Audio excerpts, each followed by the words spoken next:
Dark space stretched across the stars, calm and cold. The alien fleet floated at the edge of a dead system, their ships glowing faintly under the broken light of a dying sun. Captain Varric of the Zarnak Dominion stood on the bridge of his command ship, staring at the empty void ahead. His large black eyes twitched slightly. Something felt wrong. They were here to scout this forgotten system. It had no life, no colonies, no signals, just silence. The perfect place to expand, or so the High Council believed. But Varric's instincts said otherwise. The silence wasn't peaceful. It was heavy. He turned toward his sensor officer. "Anything yet?" The officer shook his head. "Nothing, Commander. No life forms, no transmissions, no movement." Still, Varric couldn't relax. He walked slowly across the smooth metal floor, his claws tapping with each step. Outside the ship's giant window, only the stars blinked. And then it happened. The lights flickered, just once, barely noticeable. But everyone on the bridge paused. Varric looked at his officers. They stared back in silence.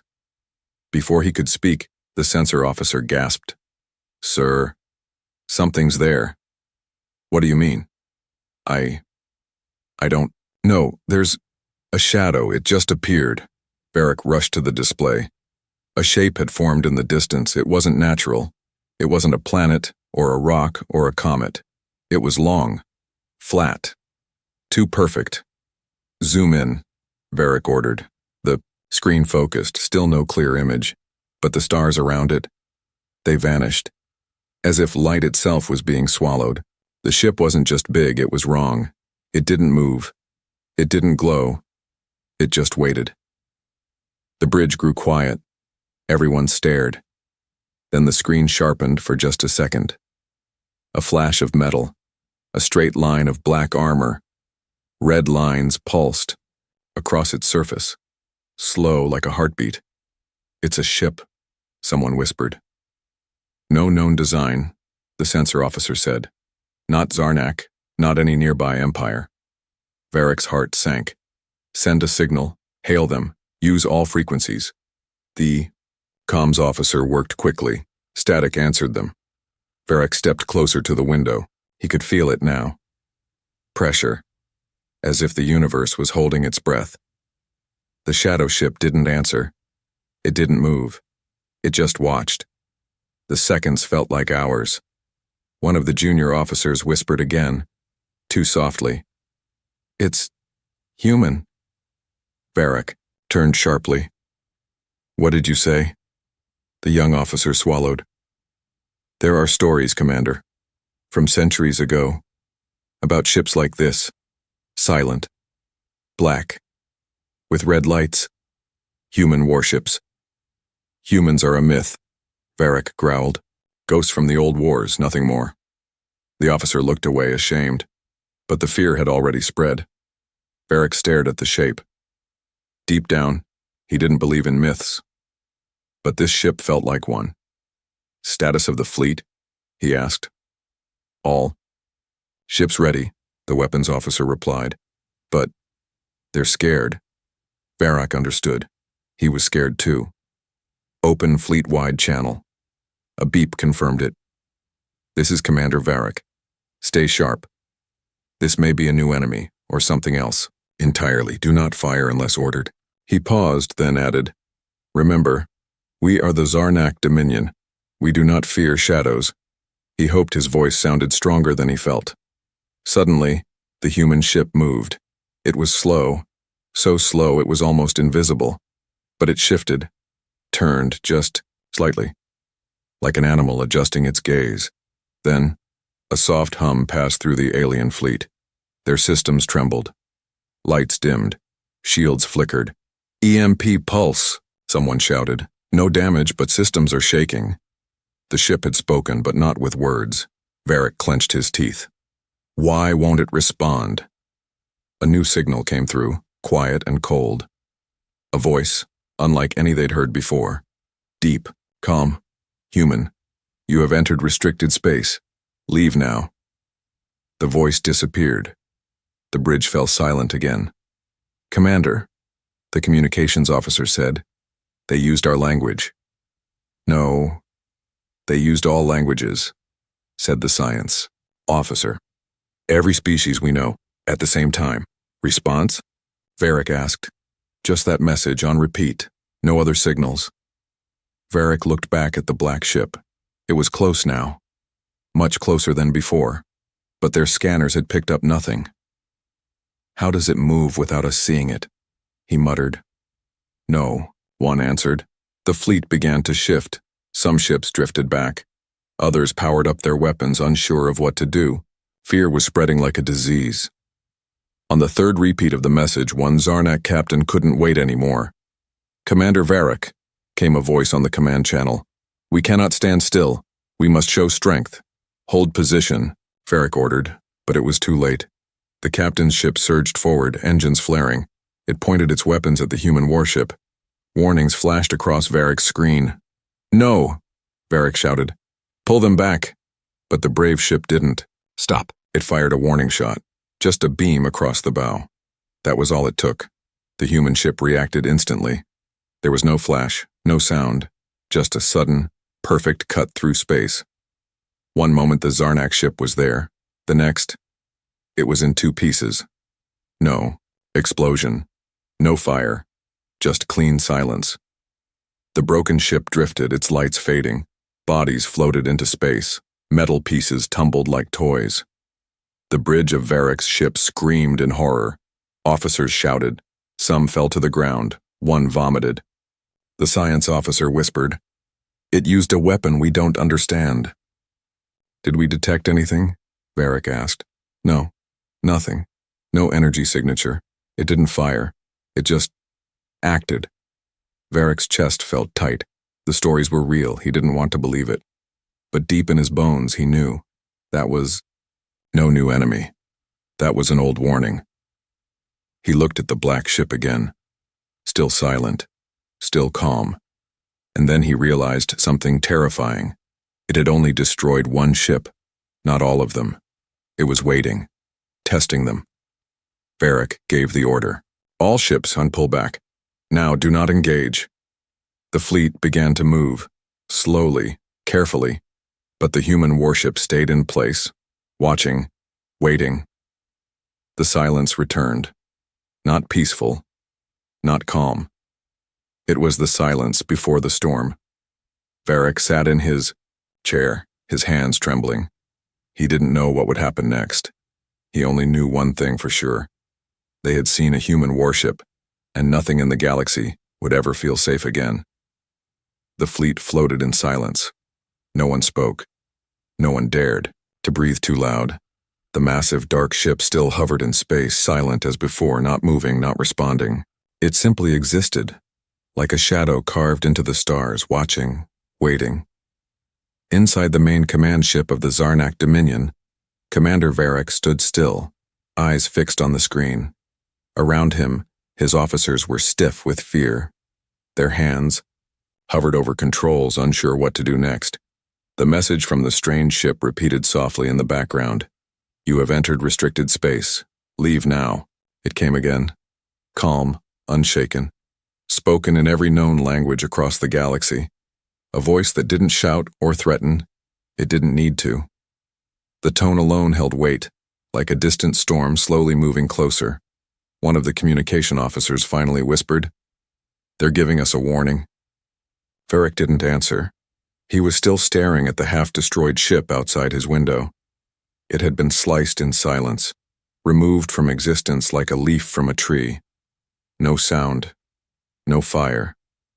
Just gone. He took a breath and looked around. His crew needed direction, needed to feel safe, but even he didn't know what safe meant anymore. Still, he spoke with all the strength he could gather. We pull back. Slowly. No sudden moves. We show we mean no harm. Commander, one of the junior officers asked, should we try to talk to them again? Varric nodded. Send a message. Apologize. Explain that we thought the system was empty. Ask if we can speak. The officer typed quickly. A short message was sent. Everyone waited. Seconds ticked by. No answer. Try again, Varric ordered. A second message was sent. Again, there was only silence. And then the lights on the bridge dimmed for just a second. Systems buzzed faintly, like static passing through metal. Everyone froze again. We didn't send anything new, the officer whispered. It's not from us, said the science officer. It's from them. I think they're scanning us. No energy detected, said another officer, but something is moving through our systems. Is it dangerous? I don't know. Varric stood straight. Hold position. Don't fight it. Slowly the buzz faded. Lights returned to normal. Nothing seemed damaged. But something had changed. They had been seen, not just by the eyes of a ship, but deeper, as if their thoughts, memories, and fears had been touched. The crew stared at each other. Something cold lingered in the air. And then, without warning, a new message appeared. It wasn't a voice this time. It was a simple visual. A map of the system, marked with a red border. One line of text appeared in their language. Do not cross this line again. No other explanation. No reason given. Just a line and a warning. Varric's claws tapped against the metal railing of his command platform. He zoomed in on the map. The line wasn't random. It was shaped like a shield around one section of space. Inside the border was nothing special. Empty planets, old rocks, a shattered moon, but it was clearly important to them. One of the officers said, "It's just dead space. Why protect it?" The science officer's voice was low. Because to them, maybe it's not dead. Varric nodded slowly. Or maybe it's not meant to protect the space. Maybe it's meant to protect us from what's inside. Another long silence passed. Then the youngest crew member, a soft-spoken engineer, whispered a story. My grandfather told me about the humans, she said. He was part of an old exploration team near the outer spiral. They saw something once, a single object floating alone. Dark, silent. They sent a probe. It vanished. They sent another. Same. Result. Then they tried to scan it, and after that, they left. No one talked about it again, but he told me that humans don't mark what they love. They mark what they fear. Everyone listened quietly. No one laughed. The words sank deep into the minds of the crew. We should leave, said Varric. Now. But Commander, the defense officer, said carefully, if we leave, won't it look like weakness? Varric turned to him. I think we already looked weak, and they didn't destroy us. That means they gave us a chance. I won't ignore that. He gave the order. Slowly, silently, the fleet began to back away. Engines hummed gently. Ships turned with great care. No weapons were activated. No threats were made. The dark ship didn't follow. It simply turned ever so slightly, repositioning itself along the border, like a guard returning to its post. Once, they were far enough, Varric let out a slow breath. The screen faded to black. But in his mind, that image remained, burned into memory. The shadow ship, the red glow, the feeling of being known, examined, and warned. He turned to his officers. Prepare a full report, and send it only through secure channels. The High Council must know everything, every word, every image. What do we call them, Commander? Someone asked. Varric didn't answer for a moment. Then he said, we call them what they are, humans, and we remember not to forget them again. As the fleet slowly moved into safe space, engines lighting up like faint stars in the distance, none of the crew spoke. None of them celebrated. There was no joy in returning home, because they all knew one thing now. They had seen something that was never meant to be seen, and they had been allowed to leave. That was the part that haunted them most. The stars looked calm, cold, beautiful. But beneath that beauty, something strange stirred. Ambassador Kellen adjusted the edge of his cloak, as he stood on the viewing deck of the Zarnak diplomatic ship. Through the transparent panel, he could still see the last known location of the human vessel.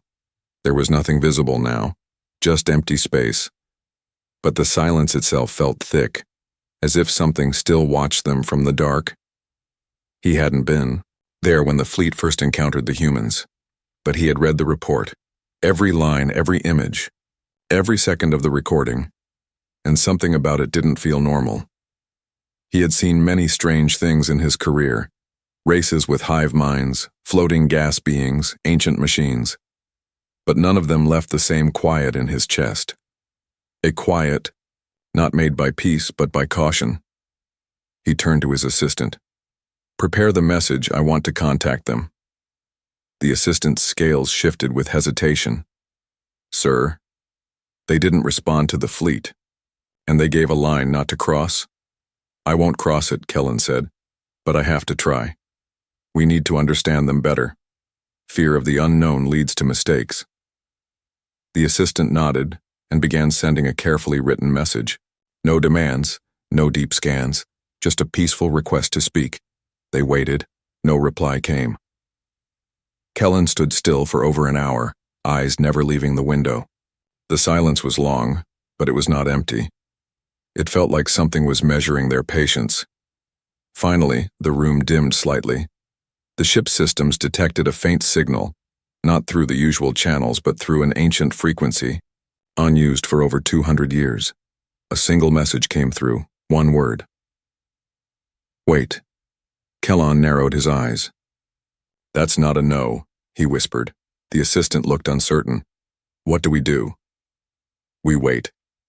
And so they did. Hours passed. The stars never blinked. Time moved slowly, like a dream without sound. Then, without warning, something appeared in the far distance.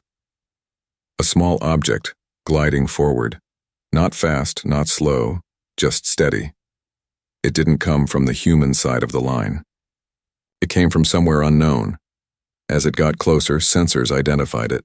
It was an ancient satellite, rusted, damaged, but still broadcasting weak signals.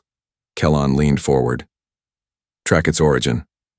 "It's been drifting for over 100 years, the assistant said. "Looks like it came from the human side, maybe left behind long ago."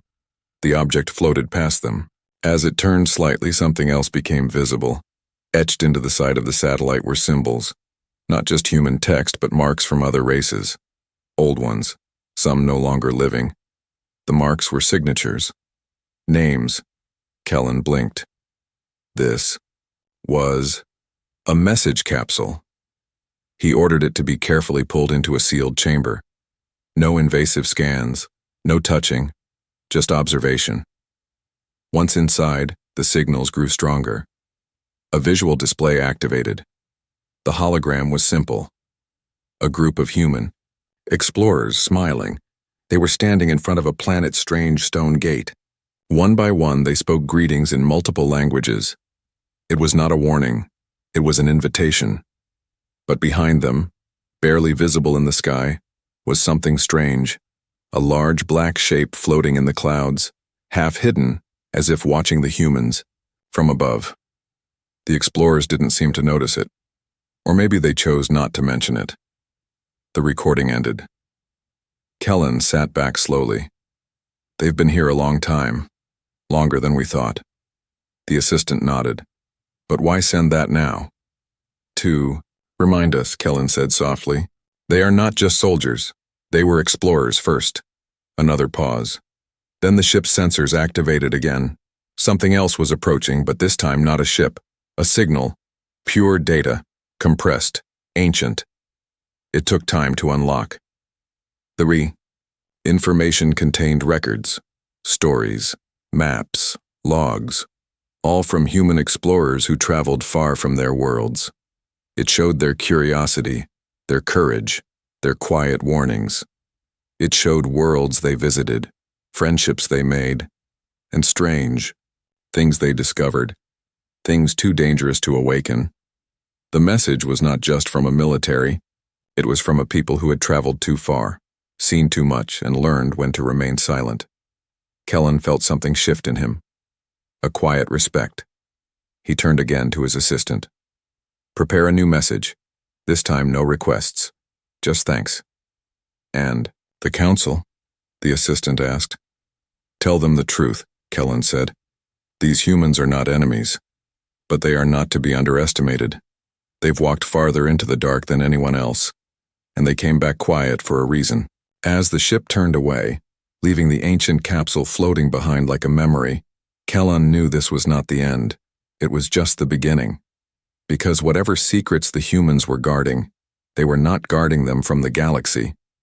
They were guarding the galaxy from them. The hall of the Galactic Research Council was quiet. Too quiet. Dr. Dreadnought, a senior historian of the Thalari species, stood at the edge of the wide chamber, watching holograms of the human satellites spin in midair. The images played in loops, the smiling human faces, the greetings in many languages, the strange shadow floating above them always in the background. Dreadnought didn't blink.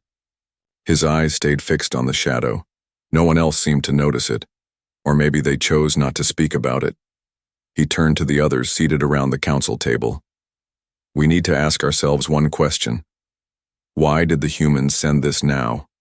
One of the other researchers, a thin Lorian named Dreadnought, tapped on the table. They did not send it now. The object was old, forgotten. Perhaps it drifted into our path by chance. Dreadnought didn't answer at once. He walked slowly toward the image. The humans in the hologram were laughing, excited, proud. But behind them, that shadow didn't belong. It had no shape, no face. Yet it was there. It was not by chance, Dreadnought said. The fleet that saw their warship received a message. Do not cross the line. Then we wait. And this object floats by? No. This was timed. We were meant to find it. The council shifted uncomfortably. Most didn't like guessing. They liked facts, data, scans, but nothing in this new mystery gave solid answers. Then a new hologram appeared, this time projected by a junior researcher. It showed a long flight path. The satellite had drifted for decades, bouncing between systems. But then months ago it changed direction slightly, just enough to guide it toward the exact route the Zarnak fleet would take. Dreadnought leaned forward. Did someone guide it? The junior nodded. Possibly. Very gently. So small that no normal tracking system would notice. A long silence followed. Someone wanted us to see this, Dreadnought said. Then we should ask why, said Dreadnought. What is it they want us to understand? Dreadnought's gaze returned to the shadow in the image. Maybe it's not what they want us to know. Maybe it's what they want us to feel. The next day, Dreadnought left the council chamber and boarded a research vessel. He had requested special permission to travel close to the Red Line system, though not inside. The council hesitated but agreed. His task was to observe only. No entry. No contact. As the ship approached the edge of the human-marked space, everyone aboard became quiet. The stars didn't shine differently. The vacuum of space felt no heavier. But the feeling inside each person grew. They had read the reports, seen the recordings. Now they were at the border. Beyond that invisible line, no ship had returned unchanged. They stopped at the edge. Dreadnought stepped into the observation chamber and opened a secure case. Inside was an old artifact, a carved stone plate, found long ago on a world the humans once visited. The carvings had been unreadable at the time. Now, after seeing the human capsule, they had tried again and discovered that it was human writing. Very old. Simple. It said, "There are places not meant for light." Dreadnought set the stone on the table and stared at it. What were they trying to hide? He whispered. A signal interrupted the silence, but it wasn't from the ship. It came from just across the border. A light blinked in the distance, like a small star pulsing once, twice, and then gone. Track it, Dreadnought said softly. The navigator worked quickly. It was a reflection, not a signal. A reflection of what? The navigator didn't answer. Another officer spoke. It wasn't a ship. It didn't move like Bun. It was just there, floating. Like a watcher, Renock said. The crew exchanged looks, unsure what to make of it. Hours passed. No other signs appeared. No messages, no movement. Then, as they prepared to turn back, the stars flickered again, just slightly. One constellation vanished for a brief second and returned, as if something large had passed in front of it. But sensors picked up nothing. Renock stood still, his thoughts racing. They had seen no ships, no weapons, no shields, but they had been seen, not once, but constantly. The presence beyond that border wasn't defending territory like a soldier would. It was waiting, like a gatekeeper. But of what? As the research ship turned away, Renock closed his notes and looked back at the dark stretch of space.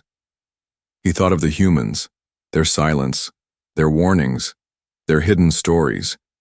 And then a strange idea formed in his mind. What if the humans hadn't just discovered something dangerous? What if they had made a deal with it, a long time ago, and now they were its keepers? The ship began the return journey, engines quiet, lights dimmed. No one spoke, and somewhere in the shadows beyond the stars, something continued to watch. The station. Above Terran's edge drifted slowly through the silence of space, its lights dimmed, its crew unusually quiet. It wasn't a military outpost or a scientific hub.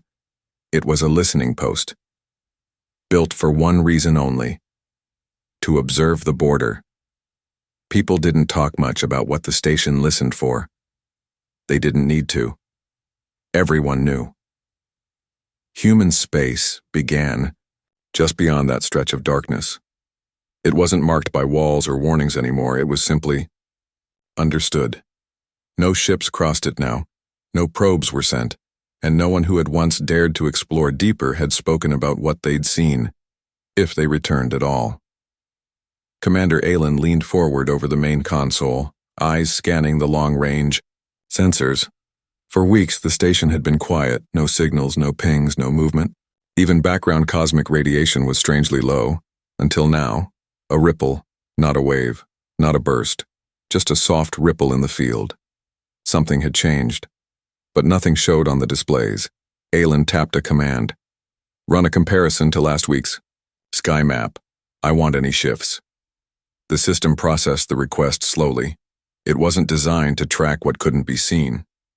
Moments later, the screen flickered. One section of stars had shifted ever so slightly, not in location, but in brightness. Something had passed between them and the stars. Do we have any object in that range? She asked. The officer beside her shook his head. Nothing recorded, and if it was cloaked, we wouldn't see it. Aylin stared at the screen. Not cloaked, just hidden by choice. That idea settled heavily in the room. For centuries, civilizations had tried to perfect invisibility, shielding, masking signals. But this wasn't technology. This was patience. This was silence practiced over time, so deeply that even space itself forgot something was there. The crew waited for more signs. None came, but the ripple remained. Quiet, gentle, like someone breathing, just barely. Aylin turned to the communications officer. Send a non-intrusive pulse, a soft ping. No message. The officer hesitated.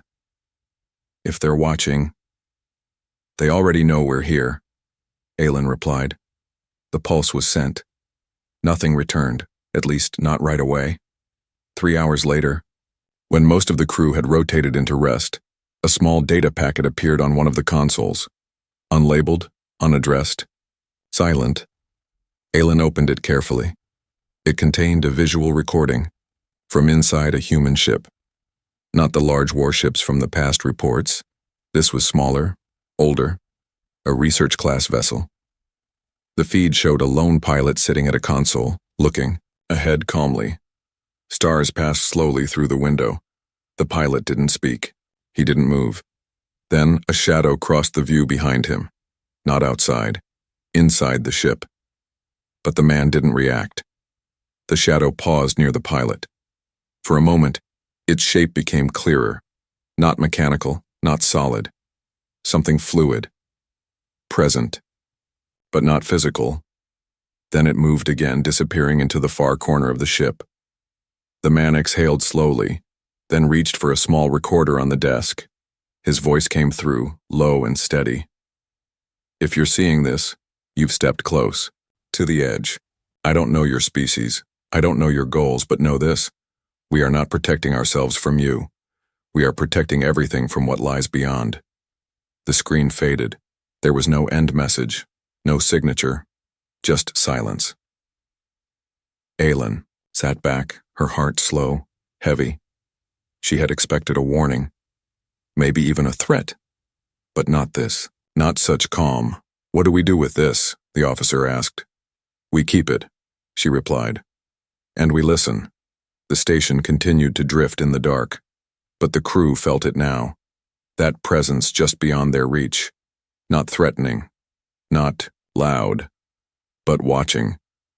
Every day that passed, the silence felt more like a message, and the message was clear. There are places where words don't belong, places where quiet holds the truth. Aylin recorded a final log entry that night. She spoke gently, not just for the council, not just for her command, but for whoever or whatever might be listening beyond the stars. We don't seek to intrude. We observe. We respect the silence. And we understand now. Sometimes, silence is not absence. It is intention. She ended the message and closed the system, and as the station slowly rotated away from the border, the stars flickered once more. Not in fear, but as if something in the dark had acknowledged them. Not with sound, not with words, but with silence that meant, "You have heard us." The silence had stretched for what felt like an eternity. Commander Aylin stood alone on the observation deck of the station, staring into the endless black beyond the border. The stars twinkled as if nothing had changed, yet deep inside, she felt that everything had shifted. For weeks, the strange ripples in space had grown stronger. The faint pulses, the shifting brightness, these signs hinted that something was moving, watching, waiting, but no one could say what. Suddenly, the ship's alarms chimed softly, breaking the quiet. A small message had arrived, unmarked and unannounced. Aylin's hands trembled slightly as she opened the data stream. It was a message, but not from any known source. The screen showed a view from inside a human ship, but this time it was different. The ship was older, worn, but its lights glowed softly in the darkness. The pilot was not a person. Instead, the image focused on the ship itself, on the systems quietly humming. A voice spoke in calm, clear tones, human yet strange, as if recorded long ago. We are the guardians of the dark. For 20,000 years we have waited. We have watched. We have held the line so others would not see what lies beyond. Our warship is not a weapon, but a shield, a promise. The silence you feel is not empty. It is protection. The message paused, then resumed. Do not seek to cross the border unless you are prepared to understand. What lies beyond is not a threat to conquer. It is a truth to respect, a shadow on the edge of existence, vast and patient. Aylin's breath caught. She leaned closer. The message continued. We sent the warship so others would know, so the darkness would remember that we are here, that we guard not just ourselves, but all who cherish light. The screen went dark. Aylin sat back, eyes wide. For centuries, the humans had vanished beyond the known space. Legends spoke of their power, their courage, but also of their silence. Now the truth was clearer. The humans were not conquerors. They were keepers. Keepers of a secret older than any star. Outside, the stars shimmered again. The ripples softened, as if the message had calmed something unseen. The station crew gathered around Aylin. What now? Asked one. We listen, she said softly. And we wait. Because some mysteries are not meant to be solved quickly. Some truths are held in silence for a reason, and sometimes the greatest strength lies not in fighting, but in standing guard. As the station slowly turned away from the border, Aylin smiled faintly. For the first time, she felt a quiet hope that perhaps humanity's Dreadnought was not just a ship. It was a promise that even in the darkest places, light still stood watch.